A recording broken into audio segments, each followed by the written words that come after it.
En el episodio anterior hablábamos acerca de cómo los conceptos tradicionales de izquierda y derecha se han ido diluyendo poco a poco para dar paso a una discusión más relacionada con el tamaño del Estado, estatismo versus anarquismo. Llegamos a la conclusión de que en cierta medida es necesario el Estado, de que el ser humano, por diferentes razones, digamos, y sobre todo nosotros los que creemos en la Biblia, por el estado caído del ser humano, necesita una cierta administración, pero que la misma naturaleza pecaminosa humana impide estos modelos utópicos, podríamos llamar, de un estatismo maravilloso que esté involucrado y supla todas las necesidades del ser humano, o de un anarquismo total en el que el Estado no exista y cada quien controle su propia vida. Quiero darles la bienvenida a un nuevo episodio del canal No Soy Canuto. Hoy vamos a continuar hablando del Estado, de la política, de la Biblia, de cómo la Biblia, con toda su sabiduría, tiene mucho que decirnos en el tema del gobierno, del Estado, de la política, de la ciudadanía y de todas estas cosas que hoy día están como un poco candentes en la discusión. Yo soy chileno y sobre todo acá en Chile el tema está candente y tenemos una discusión grande al respecto. Así que es importante para nosotros los cristianos saber cómo deberíamos enfrentar esto, cómo deberíamos, con Biblia en mano, determinar cuál es la posición que tenemos que adoptar. Llegamos a la conclusión de que el Estado es necesario y de que no se puede dejar el poder en manos de una sola persona o en manos de un solo grupo de personas. Por esto, el Estado debiera tener un sistema de balances de poder, un sistema de contrapesos de poder, que aunque no anula la naturaleza pecaminosa humana, porque sigue estando conformado por hombres pecadores, sí mitiga un poco esto y nos ayuda a, digamos, balancear el poder y evitar que finalmente alguien se haga con el poder absoluto. Ahora, tema aparte, por eso yo por lo menos planteo la idea de que la Iglesia debe contribuir dando sabiduría a las personas que conforman el Estado. No es lo mismo que nos gobierne alguien que cree que al morir no tiene que dar cuentas de su vida y puede hacer lo que quiere, y una persona que sabe que tendrá que rendir cuentas del poder que le ha sido entregado ante un Dios poderoso, justo, y por lo tanto debe tener sabiduría y justicia en sus acciones. No es lo mismo, y la Iglesia aquí cumple un rol bastante importante. Hablábamos de que la Iglesia tiene que estar separada del Estado, pero no en el sentido de que el Estado va por allá y la Iglesia por acá, sino que la Iglesia debe contribuir dando sabiduría, y por eso la Iglesia también tiene que estar sana, no tiene que ser una iglesia corrupta. Pero bueno, eso ya es parte de otra serie que se vendrá a futuro. Junto con el tema del Estado, del tamaño de Estado y de cuánto interviene el Estado en el quehacer humano, también está el tema de la economía. La economía no es más que la ciencia que busca distribuir los bienes que tenemos. Recordemos una cosa, el hombre, al caer en pecado, es expulsado del Edén. La tierra está bajo maldición. Una de las consecuencias de la maldición bajo la que se encuentra la tierra es que la tierra produce cardos y espinos. Esto quiere decir que para poder producir alimentos necesitamos trabajo adicional, y cualquiera que se dedique un poco a la jardinería o al cultivo de plantas sabe que las plantas inútiles, podríamos decir, la maleza crece sola, y el trigo necesita mucho cuidado. Todas las plantas que dan alimento requieren mucho cuidado, y las plantas que no nos son útiles a nosotros para comer siempre crecen solas, brotan en el cemento, crecen arriba del techo. Es una cuestión impresionante. Entonces, esa maldición es real, es patente, es visible. La producción de alimentos la producción de alimentos requiere un trabajo, y la tierra de por sí sola produce cosas que no son beneficiosas. Por otro lado, el ser humano nace en un estado, digamos, de completa miseria. Job sabiamente reflexionó y dijo: desnudo salí del vientre de mi madre y desnudo me iré, porque no tenemos nada cuando llegamos a este mundo. Todo lo que tenemos nos es proporcionado por otro. Desde que nacemos, la primera ropa que nos colocan la compraron nuestros padres. Nuestros padres tuvieron que trabajar, tuvieron que producir dinero y comprar esa ropa que otro la fabricó, o bien ellos mismos fabricar la ropa. Pero todos los bienes que nos rodean a nosotros, desde el celular con el que estoy grabando esto, las luces, las lámparas, el celular en el que tú estás viendo esto, probablemente estás en la cama, en el sillón, donde sea, todas estas cosas alguien las fabricó, no aparecen de la tierra. La tierra trabajada, en el mejor de los casos nos va a producir alimentos y en el mejor de los casos nos va a producir materias primas, pero todo lo demás es fruto del esfuerzo humano. La economía es justamente la ciencia que busca la forma de maximizar la eficiencia de estos recursos para distribuirlos, en teoría, al mayor número posible de personas.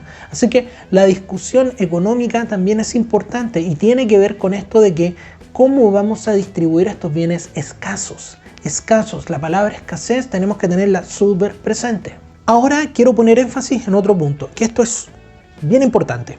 El propósito de estos videos es exponer lo que yo voy encontrando en la Biblia. Lo que tenemos que evitar hacer es abanderarnos por una causa y luego justificarnos con la Biblia para promover esa causa. Obviamente todos nosotros tenemos una tendencia y ustedes se van a estar dando cuenta de cuál es la mía, pero la idea central es nosotros, al examinar las páginas de la Biblia, ver hacia dónde nos llevan.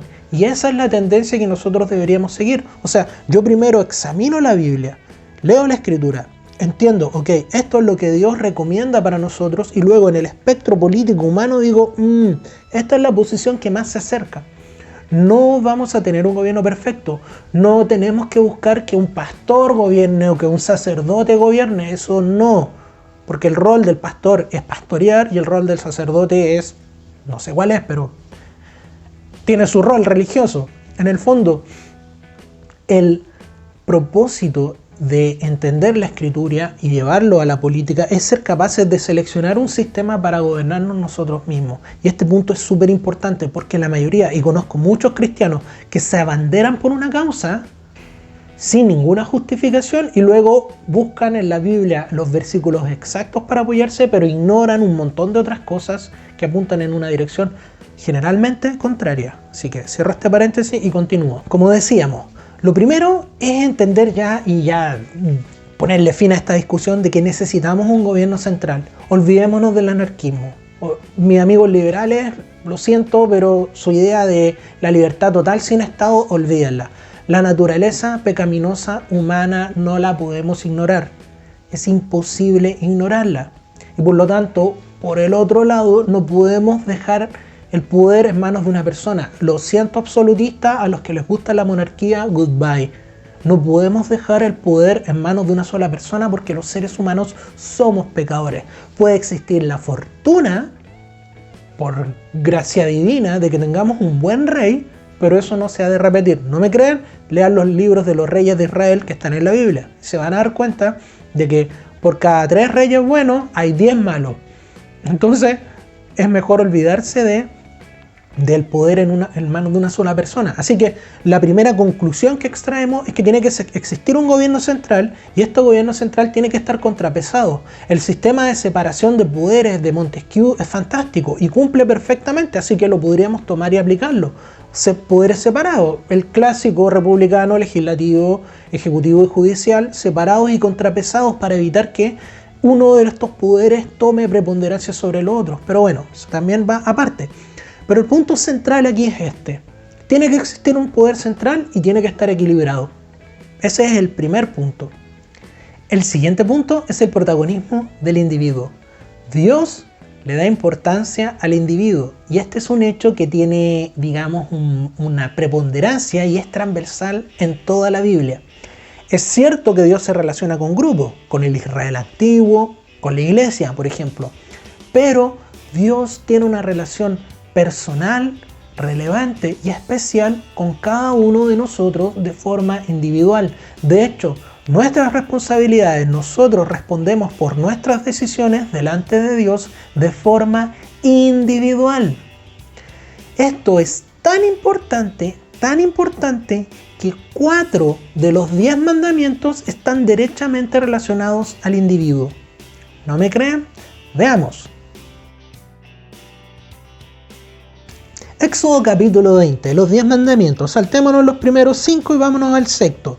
No mates. Séptimo, no cometas adulterio. Octavo, no robes. Noveno, no des falso testimonio en contra de tu prójimo.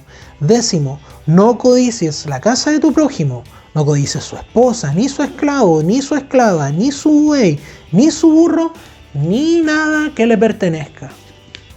4 de 10 mandamientos que son completamente individuales. Cada uno de estos mandamientos tiene un objetivo claro. Por ejemplo, no mates está destinado a proteger la vida. No cometas adulterio está destinado a proteger las relaciones personales, hombre y mujer, los matrimonios.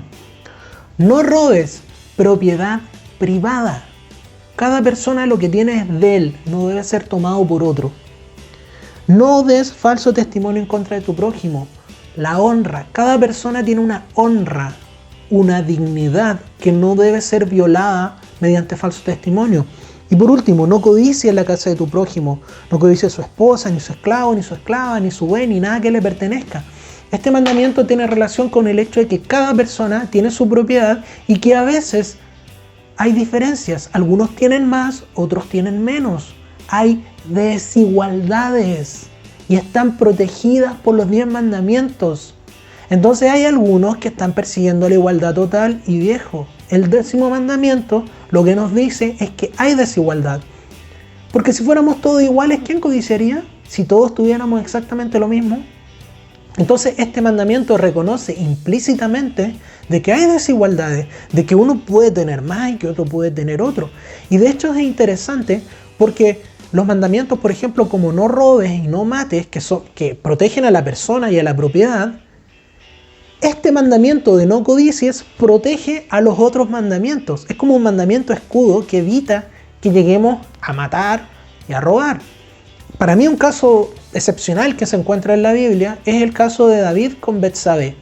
Cuando David ve a la esposa de Urías, que era uno de sus generales, que esta mujer se llamaba Betsabé, él primero la codicia.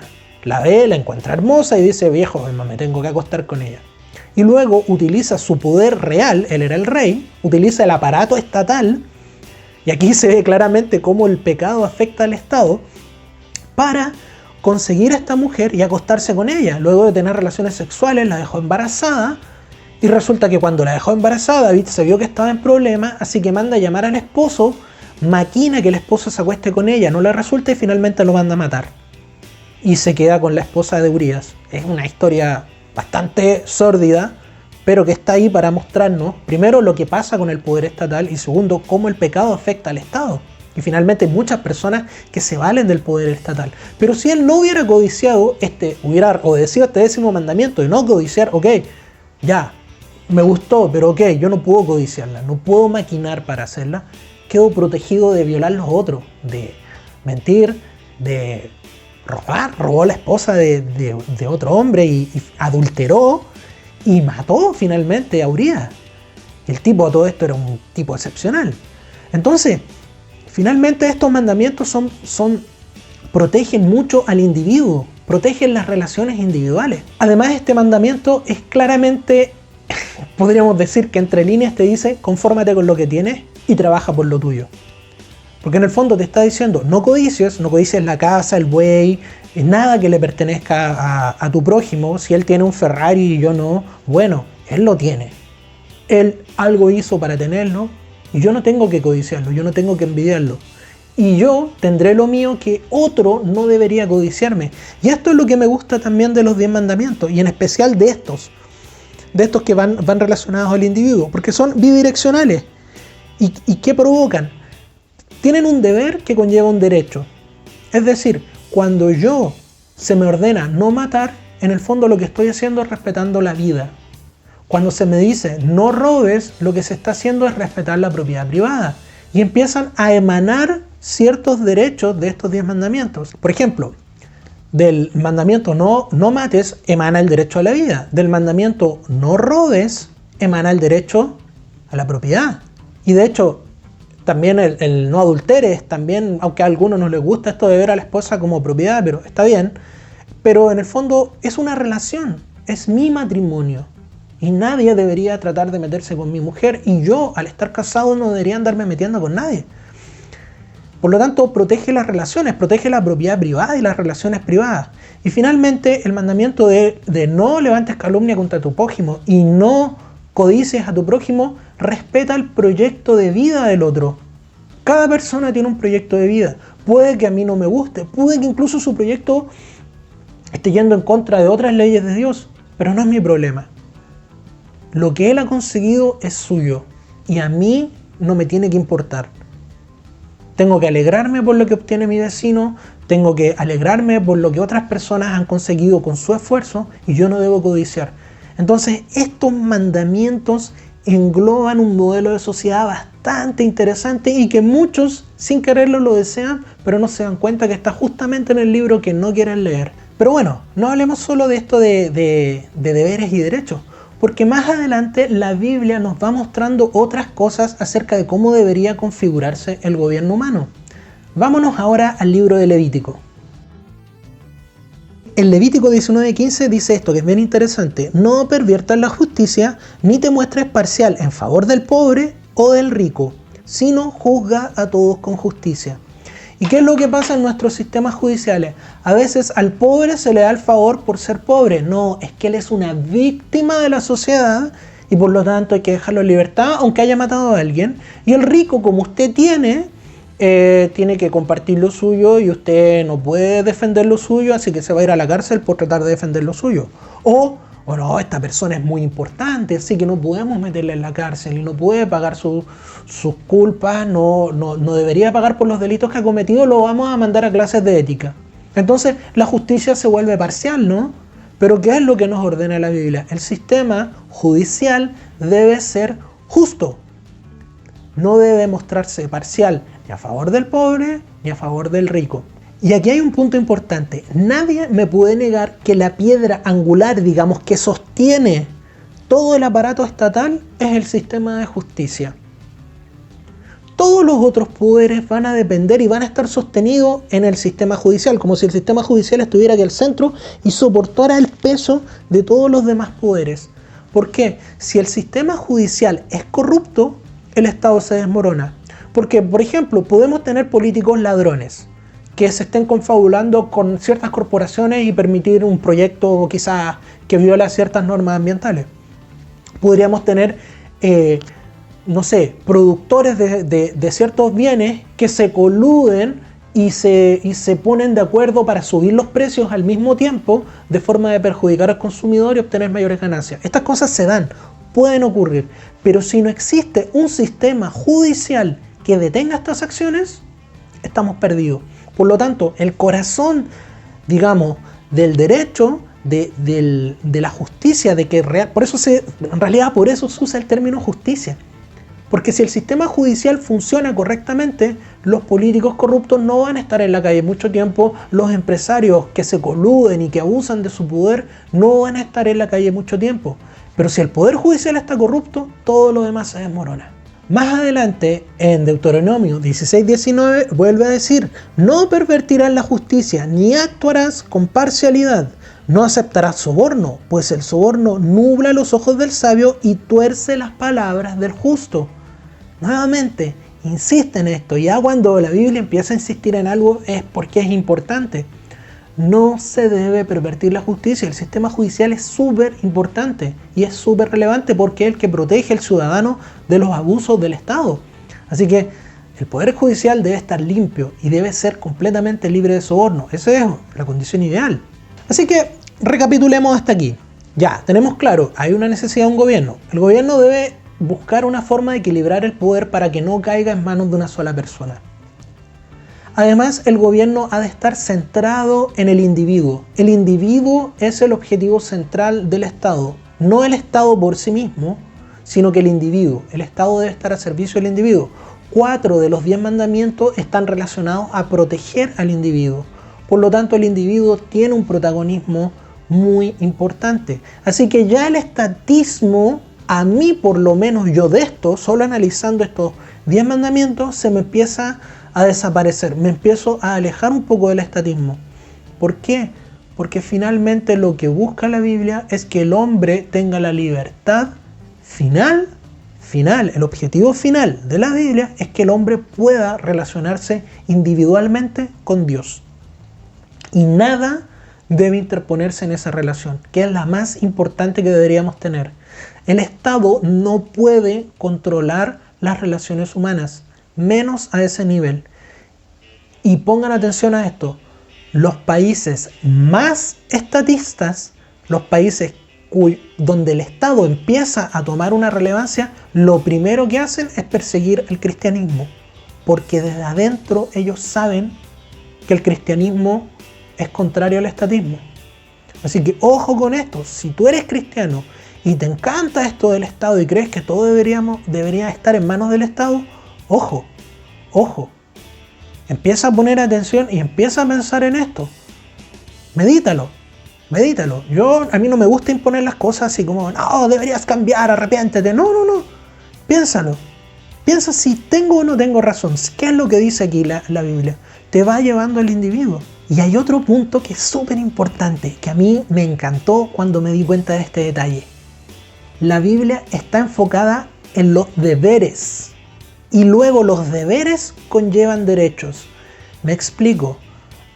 Los 10 mandamientos, y especialmente estos últimos, están orientados al verbo. No mates, no robes, no cometas adulterio, no mientas, no des falso testimonio, no codicies. Van orientados, ese es el verbo, ¿ok? Van a una acción. Por lo tanto, lo primero que hacen es llamarte un deber. Tu deber es no matar, no asesinar, no robar, no dar falso testimonio, no adulterar. Esos deberes, en consecuencia, generan derechos.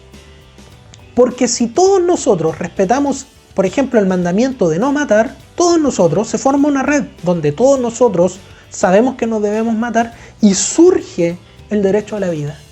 Surge el derecho a la vida. Nosotros lo hacemos exactamente al revés. Los seres humanos los hemos dado vuelta completamente a esto. Primero establecemos el derecho, tenemos derecho a, y luego inventamos los deberes que deberían hacer cumplir este derecho. Y nos queda un desastre. De hecho, hay tantos derechos que finalmente no puedes hacer nada, porque siempre estás afectando el derecho de alguien.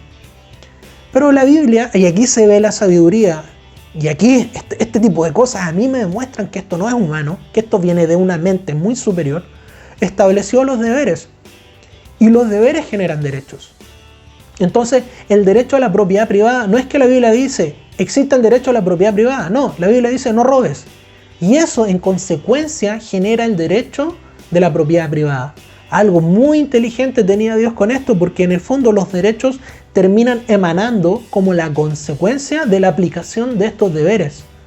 Fíjate qué interesante. Entonces, te da vuelta podríamos decir, este esquema, y los derechos fundamentales humanos empiezan a surgir por sí solos como resultado del cumplimiento de estos deberes. Y por último, en esta recapitulación, es el Poder Judicial.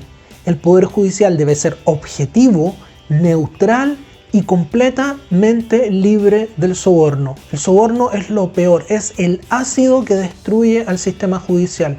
Por lo tanto, vamos viendo la forma que va tomando el gobierno humano con respecto a lo que dice la Biblia. No centrado en el poder en una sola persona por su naturaleza pecaminosa, con el individuo como protagonista, protegido por deberes que generan derechos, y finalmente un sistema judicial que se preocupa del cumplimiento de estos deberes. ¿Por qué? Porque la Biblia entiende, Dios sabe que el ser humano por sí solo no va a cumplir estos mandamientos. De hecho, teológicamente la ley finalmente es para darnos cuenta de que somos pecadores, pero eso es harina de otro costal.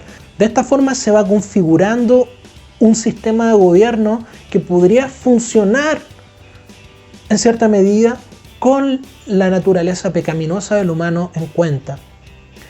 En los próximos videos vamos a continuar hablando un poco de esto y vamos a ir abordando otros puntos que son interesantes. Pero hasta aquí ya tenemos más o menos configurado cómo debiera ser un gobierno humano desde la perspectiva bíblica. Vamos dejando de lado los extremos, no porque los extremos sean malos, sino porque finalmente la naturaleza pecaminosa te obliga a buscar un sistema de balance. Si te gustó el video, te pido que lo compartas, que le des un like. Si te gusta el contenido de este canal, por favor suscríbete, compártelo, muéstrale el video a otras personas. Aquí hay un botón de suscripción, dale al suscribir. Y recuerda hacerle clic a la campanita que está abajo para que te empiecen a llegar las notificaciones de cuando esté subiendo nuevo material. Gracias por ver el video y hasta la próxima. Chao.